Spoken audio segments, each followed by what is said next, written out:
তবে যে সংঘাত শুরু হয়েছিল 12 দিন ধরে যে সংঘাত চলছে সেটা একেবারেই স্তীমিত হয়ে গেছে। যেহেতু এইখানে কোনো আত্মসমর্পণ ঘটেনি, তাই কে জিতছে আর কে হারছে এটা পরিষ্কার করে বলা মুশকিল। তবে আমাদের আজকে খুঁজে বের করতে হবে আসলে কে জিতেছে বা আসলে কে হারিছে। আসেন আমরা এটা খুঁজে দেখি আজকে। সম্মানিত ভিউয়ার্স, আজকের ভিডিওতে আমি সুমন আজমল বাড়ি আপনাদের সকলকে স্বাগত জানাচ্ছি। তো আজকে যে ভিডিওটি আপনাদেরকে দেখাবো, সম্প্রতি ইরান ইসরায়েল যে যুদ্ধবিরতি হয়েছে এখানে কে জিতলো, পিনাকি ভট্টাচার্যের একটি প্রতিবেদন আমরা দেখব যে এই যুদ্ধে কে জয়ী হলো। চলুন ভিডিওটি দেখে আসি। ইরান আর ইসরায়েলের সংঘাত আপাতত বন্ধ হয়েছে আলহামদুলিল্লাহ। তবে সত্যি বন্ধ হয়েছে কিনা সেটা বলা মুশকিল। এই ভিডিও রেকর্ড করার টাইম পর্যন্ত ইরানের সর্বোচ্চ ধর্মীয় নেতা বা সুপ্রিম লিডার আলী খামেনি এই যুদ্ধবিরতি অনুমোদন করেননি। একে অন্যকে আক্রমণ করা একেবারে পুরোপুরি থামেনি, কিন্তু ট্রাম্প নিজেই দুই পক্ষকেই দোষ দিছে যে সিজ ফায়ার ভাঙছে তারা, তাই না? এমনকি এটাও বলছে যে আবার যে কোনো মুহূর্তে সংঘাত শুরু হইতে পারে, কিছুক্ষণ আগের খবর। তবে যে সংঘাত শুরু হয়েছিল 12 দিন ধরে যে সংঘাত চলছে সেটা একেবারেই স্তীমিত হয়ে গেছে। যেহেতু এইখানে কোনো আত্মসমর্পণ ঘটেনি, তাই কে জিতছে আর কে হারছে এটা পরিষ্কার করে বলা মুশকিল। তবে আমাদের আজকে খুঁজে বের করতে হবে আসলে কে জিতেছে বা আসলে কে হারিছে। আসেন আমরা এটা খুঁজে দেখি আজকে।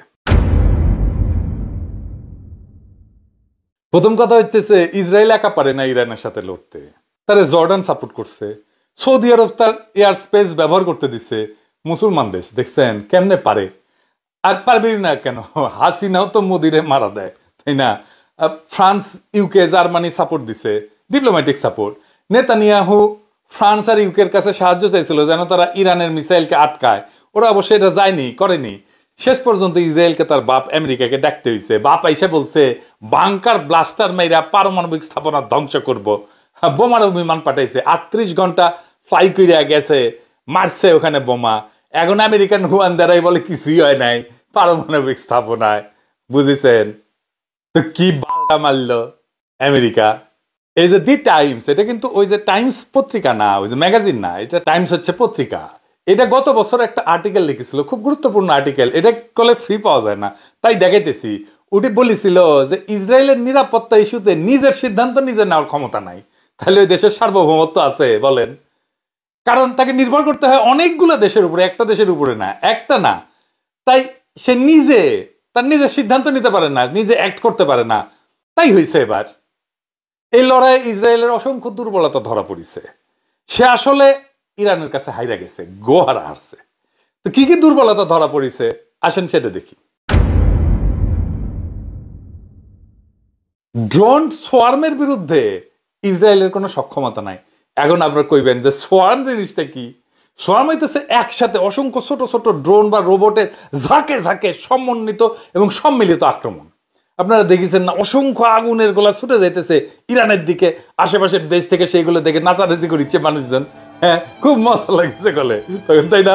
আপনাদেরও মজা লাগছে। মানে ইসরায়েল যে মারা খাইতেছে এটা দেখা যায় কত আনন্দের, সেটা আপনারাও জানেন, আমিও আনন্দ পাইছি। এই সোয়ার্মের মূল বৈশিষ্ট্য হচ্ছে সংখ্যায় অনেক, হাজারে হাজারে। এরা আবার একটা আর একটার সাথে ওয়্যারলেস নেটওয়ার্কের মাধ্যমে যোগাযোগ করে, একে অন্যের অবস্থান সম্পর্কে তথ্য আদান প্রদান করে। প্রতিপক্ষের প্রতিক্রিয়া মানে ইসরায়েল কি করবে সেটা দেখে দেখে পুরা ঝাঁকের গতিপথ বা কৌশল পরিবর্তন করতে পারে, এমনকি লক্ষ্য বদলাইতে পারে। এবং এটার কোনো একক কেন্দ্রীয় নিয়ন্ত্রণ থাকে না, কিন্তু এটা অ্যালগোরিদমের দিয়ে কাজ করে। ফলে কোনো একটা ড্রোন যদি ধ্বংস হয়ে যায় বা কয়েকটা যদি ধ্বংস হয়ে যায়, পুরা সোয়ার্ম এটা অক্ষত থাকে, পুরা ঝাঁক যে এক জায়গায় আক্রমণ করে।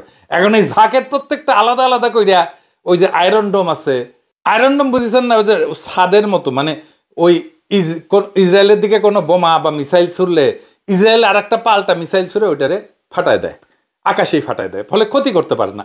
ওইটারে কয় আয়রন ডোম, মানে আকাশে একটা লোহার ছাদের মতো করিছে আর কি, ভার্চুয়ালি। তো যাই হোক, ওই আয়রন ডোম আর এই হাজার হাজার ঝাঁকে ঝাঁকে গেলে তখন আর বুঝতে পারে না, সবগুলোকে আর ফেলতে পারে না। আর একটা সুবিধা হচ্ছে কি, এই যে সোয়ার্ম, এই সোয়ার্মের এক একটা জিনিসের এক একটা ড্রোনের দাম অনেক কম, সামান্য। কিন্তু ওই ড্রোনটাকে ফেলাইতে হইলে ইসরায়েলকে যে বোমা মারতে হবে সেটার মিলিয়ন মিলিয়ন ডলার দাম। তার মানে কম টাকার ড্রোন ফেলাইতে যায় মিলিয়ন মিলিয়ন ডলার খরচা পানিতে ফেলে দিচ্ছে ইসরায়েল।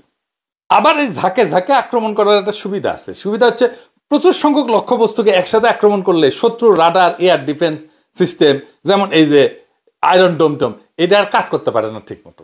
তাই এর ফাঁক দিয়া অনেক মিসাইল যায়া ল্যান্ড করে ইসরায়েলে, তাই হয়েছে, তাই না? আগে কিন্তু আয়রন ডোম ভালোই কাজ করতো, কোনো মিসাইল মাটিতে যেয়ে পড়তো না ওইভাবে, প্রায় 99% ক্ষেত্রে ধ্বংস করে দিতে পারতো আগেই। এর কারণে ইসরায়েলের নাগরিকদের ধারণা ছিল যে আমরা তো সুরক্ষিত, আমাদের কেউ কিছু করতে পারবে না, সামে ছিল আর কি। গাজায় যখন বোমা পড়তো, এই হারামজাদারা বাড়ির বারান্দায় চেয়ার নিয়ে বৈশা মদ খাইতো আর বোমা পড়া দেখতো, কেমন জাউরার জাউরা দেখেন, দেখেছেন? এগুলো মানুষ না কুত্তার ছাও? এডিটর সাহেব এগুলো প্রত্যেকটা ছবির উপরে জাউরার জাউরা সিল মেরে দেন, আর একবার মারেন, আর একবার মারেন। এই যে সোয়াম, এটা একই সাথে বিভিন্ন দিক থেকে, বিভিন্ন উচ্চতা থেকে, বিভিন্ন গতিতে আক্রমণ করতে থাকে, প্রতিরক্ষা ব্যবস্থা বিভ্রান্ত করে দেয়। এরা আবার জটিল লক্ষ্যকে শনাক্ত করতে পারে, মানে ধরেন যে গতিশীল লক্ষ্য, মানে যাতে চলিচ্ছে, চলমান ট্যাঙ্ক ট্যাঙ্ক ইত্যাদি, এগুলোকেও আক্রমণ করতে পারে।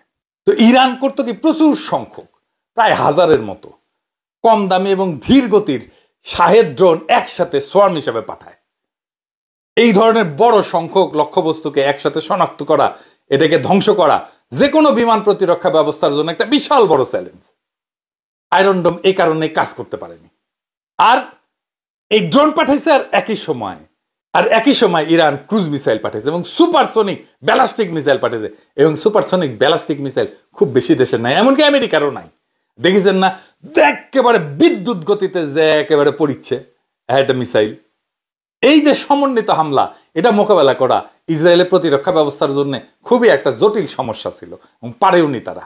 এবং বিষয়টা হচ্ছে, এই পুরা টেকনোলজি এটা ইরান নিজে তৈরি করছে, কারো সাহায্য নেয়নি। এই টেকনোলজি ইরানের একান্তই নিজস্ব। এই যে এতদিন ধরে স্যাংশনের মধ্যে থেকেও কি রকম টেকনোলজি ডেভেলপ করছে দেখেন। ইসরায়েল প্রথম সপ্তাহে $5 বিলিয়ন খরচা করে ফেলছে এই যুদ্ধের পিছনে। প্রথম সপ্তাহে 12 দিন যুদ্ধ চলছে, এক এক দিনে $1 বিলিয়ন খরচা হয়েছে। তার মানে $12 বিলিয়ন মায়ের ভোগে চলে গেছে ইসরায়েলের। তো এই $12 বিলিয়ন কত? আমাদের দেশে পুরা বছরে খরচা হচ্ছে $70 বিলিয়ন মতো। তাইলে বুঝেন, $12 বিলিয়ন একটা বিশাল অঙ্কের টাকা। বাড়ি ঘর যা ভাঙছে তা প্রায় $1.5 বিলিয়ন এর উপরে। মানে এই $12 বিলিয়ন হচ্ছে তার যুদ্ধাস্ত্রের খরচ, তার সেনাবাহিনীর খরচ। এই যে একটার পর একটা যুদ্ধ করতেছে ইসরায়েল, এর ফলে ওর অর্থনীতি টিকে থাকবে কিনা, এটা নিয়েই প্রশ্ন উঠেছে। দেখেন, গত বছর আগস্ট মাসে অর্থনীতিবিদরা বলছিল যে ইসরায়েলের অর্থনীতি কুতাইতেছে, যুদ্ধ বন্ধ হইলে উপকার হবে ইসরায়েলের। তার মধ্যে আর একটা যুদ্ধের মধ্যে জড়িয়েছে, বড় যুদ্ধ। তো এখন কইতে পারেন যে দাদা, ইরানের কত ক্ষতি হয়েছে? ইরানের 200 মিলিয়ন ক্ষতি হয়েছে প্রত্যেক দিন। তার মানে 12 দিনে 2400 মিলিয়ন, সব মিলিয়ে $2.5 বিলিয়ন মতো। একদিকে 12 বিলিয়ন আর একদিকে $2.5 বিলিয়ন, কার বেশি খরচ হয়েছে? এর মধ্যে যেটা হয়েছে সেটা ভীতি ইসরায়েলের। একটু পর পর সাইরেনের শব্দ, এটা নিয়ে ইসরায়েলের নাগরিকেরা, সাইরেনের শব্দ হয়েছে, আর ওই যে প্রতিরক্ষা ব্যবস্থার মধ্যে ওই যে বাংকারে যায় ঢুকতে হয়েছে, ট্রমাটাইজ হয়ে গেছে ওরা সবাই, দেখেছেন? তারপরে পলাইছে সবাই দেশ থেকে। ইসরায়েলে যারা আছে তাদের দ্বৈত নাগরিকত্ব, বিভিন্ন দেশে, নানা দেশ থেকে আসছে। ইউরোপের প্রত্যেকটা দেশ থেকে গেছে, রাশিয়া থেকে গেছে, আমেরিকা থেকে গেছে। ওদের আমেরিকানও সিটিজেনশিপ আছে, ইসরায়েলেরও সিটিজেনশিপ আছে। কে এখন সাদে বইসা একটা যুদ্ধের মধ্যে যায় সারাক্ষণ সাইরেন বাজবে আর বাংকারের মধ্যে ঢুকতে হবে? কে যাবে এখানে? কেউ যাবে না। যারা ফিরে আসছে তারা কেউ আর ফিরে যাবে না। এর মধ্যে একটা দল দেখেন গ্রিসে ওরা নামিছে, আর গ্রিসের লোকেরা প্যালেস্টাইনের জন্য মিছিল করিচ্ছে ওদের সামনে, দেখেছেন? সব জায়গায় এরা ঘৃণা পাচ্ছে এই ইসরায়েলের নাগরিকরা। ইসরায়েলের নাগরিকদের মনে তীব্র ভয়ের আতঙ্ক ভর করছে। এ কারণেই প্রথম ইসরায়েলের মাটিতে ভয়াবহ মামলা হয়েছে, একদম ভেঙে চুরে শেষ। আমেরিকা তো যুদ্ধবিরতির জন্য একবার র্যাশাক বলে, আরেকবার চীনকে বলে, হাতে পায়ে ধরিছে রীতিমতো। ইরানের রাষ্ট্রীয় টেলিভিশন চ্যানেল IRINN এটা দাবি করেছে যে ট্রাম্প কাতারে মার্কিন ঘাঁটিতে ইরানের হামলার পর যুদ্ধবিরতির জন্য মিনতি করেছে। কেন করেছে? ইন্টারেস্টিং ব্যাপার। সেটা হইতেছে হরমুজ প্রণালী। হরমুজ প্রণালী সে বন্ধ করে দিবে বলছে। এখন হরমুজ প্রণালী কি? হরমুজ প্রণালী হইতেছে এমন একটা চিকন একটা সমুদ্র পথ যেখান দিয়ে প্রত্যেক দিন প্রায় 20 থেকে 30 মিলিয়ন ব্যারেল অপরিশোধিত তেল এই প্রণালী দিয়ে সারা দুনিয়াতে আসে। সমুদ্র পথে যত তেল রপ্তানি হয় তার 20%-এর বেশি এইটা প্রত্যেকদিন। তো এই রুট ব্যবহার করে তেল রপ্তানি করে অনেকগুলো দেশ, কিন্তু যেমন সৌদি আরব করে, ইরান তো নিজে করেই, ইরাক করে, কুয়েত করে, আরব আমিরাত করে, কাতার করে। আর এটা যাইতে হয় ইরানের পাশ দিয়ে। তো ইরান এটা বন্ধ করে দিতে পারে, বেশি দূর না, 3 কিলোমিটার বন্ধ করে দিলে পুরা শেষ, আর কোনো জাহাজ যাইতে পারবে না। যদি এই প্রণালীতে সাময়িকভাবে বন্ধ করে দেয় তাহলে গোটা পৃথিবী অন্ধকার হয়ে যাবে, জ্বালানি তেলের বাজারে আগুন লেগে যাবে। এই ভয়ে ট্রাম্প এরে ধরে ওরে ধরে, এবং এই হরমুজ প্রণালী আগেও বন্ধ করেছিল ইরান, আবারও বন্ধ করে দিতে পারে। ইরানের হাতে অস্ত্র বেশি, ইরানের সাহস বেশি, ইরান এইভাবে হরমুজ প্রণালী অবরোধ করতে পারে। এবং এর মধ্যে দিয়া ইরানের শক্তি বুঝে গেল পুরা দেশ, আর ইসরায়েলের কোথায় কোথায় দুর্বলতা সেটাও বুঝে গেল। এবং এখন আমরা জানি ওর কোন কোন জায়গায় ব্যথা। এডিটর সাহেব, ওই গানটা এখন হবে। ইরান আর কি করছে?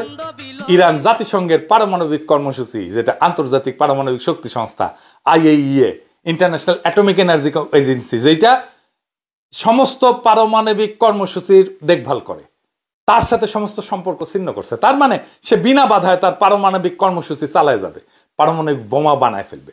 ইসরায়েল চাইছিল তার পারমাণবিক কর্মসূচি বন্ধ করতে, উল্টা ইরান পারমাণবিক বোমা বানায় ফেলতেছে। বীরের মতো মাথা উঁচু করে লড়াই করছে ইরান, দুনিয়ার সব হিসাব নিকাশ পাল্টে দিছে ইরান। ইরানের হাতে পারমাণবিক বোমা আসা মানে মধ্যপ্রাচ্যের শক্তির ভারসাম্য বদলায় যাওয়া। আর এই যুদ্ধে ইসরায়েলের পতনের শুরু। ইসরায়েল আর থাকবে না। কার বাপের ধন সাপে খাইছে যে বোমা পড়বে আর সেখানে থাকতে আসবে? এগুলো ভীতু তো। যারা ভাগছে ইসরায়েল থেকে, ইসরায়েলের নাগরিক, তারা জিন্দেগিতে আর ইসরায়েলিতে ফিরে আসবে না। সো জো ভাগা ওই সিকান্দার। আর এখন থেকে নেতানিয়াহুর ব্লাস্টার মারবে আশেপাশের সবাই, কারণ ইসরায়েলের দৌড় কত দূর সেটা বুঝে গেছে সবাই। মারা দুইজনই খাইছে, হারিছে দুইজন, ইসরায়েল হারিছে, আমেরিকাও হারিছে। এখন এই দুইজন করছে কি, গলা জড়াজড়ি করে গান গাইছে। কি গান? হেমন্ত সঙ্গীত গাইছে।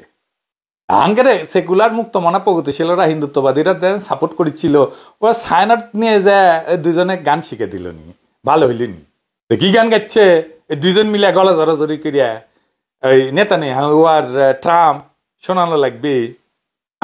আচ্ছা শুনে, গলা পরিষ্কার করে নি। হ্যাঁ, ওই গাচ্ছে, আমায় প্রশ্ন করে নীল ধ্রুব তারা, আর কত কাল মোরা খাবো পুটু মারা, খাবো পুটু মারা।